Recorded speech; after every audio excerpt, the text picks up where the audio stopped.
everybody, welcome back to my channel. SI is just around the corner and we have 4 teams going in from EU to try and do exactly what EU didn't achieve last year: win. This year we have BDS, G2, Virtus.pro and Team Empire, all teams with intense histories and established rivalries, so let's have a look at them now.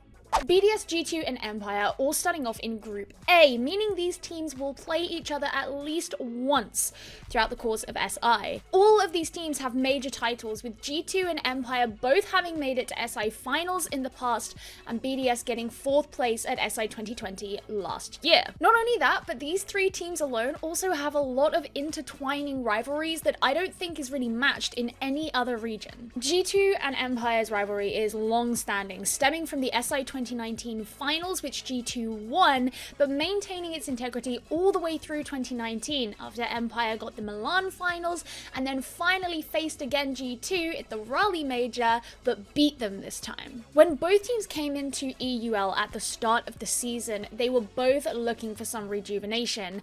G2 had a really bad start to the year. They hadn't even qualified for SI. They had to be gifted a spot, while Empire were still looking for the same spark that had carried them through 2019. When they first came face to face in EUL, G2 and Empire drew on Coastline of all maps.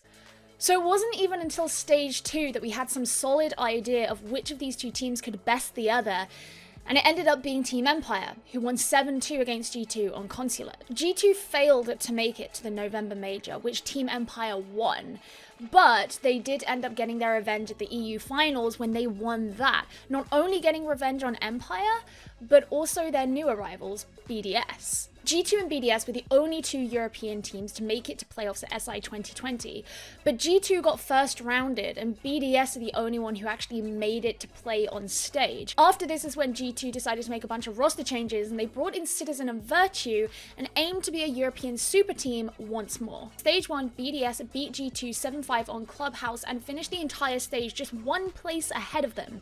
This gnashing at the ankles between these 2 teams continued well into the August Major, where they met on the plains of the finals once more. G2 started things off by 2-0ing BDS in the first round and sending them straight into the lower bracket, but they ended up meeting again in the finals and BDS just took it. G2 was still going to have to wait for their comeback. In stage 2, BDS beat G2 once again on Cafe Dostoyevsky 7-3, and G2 didn't even get the opportunity to try and take them again in the November Major, so everything was going to come down to the EU Finals at the end of the year. And after a long year of struggling, G2 finally managed it, a 3-2 victory over their newest rivals, meaning they could once again call themselves the champions of Europe. And all of these teams are in the same damn group.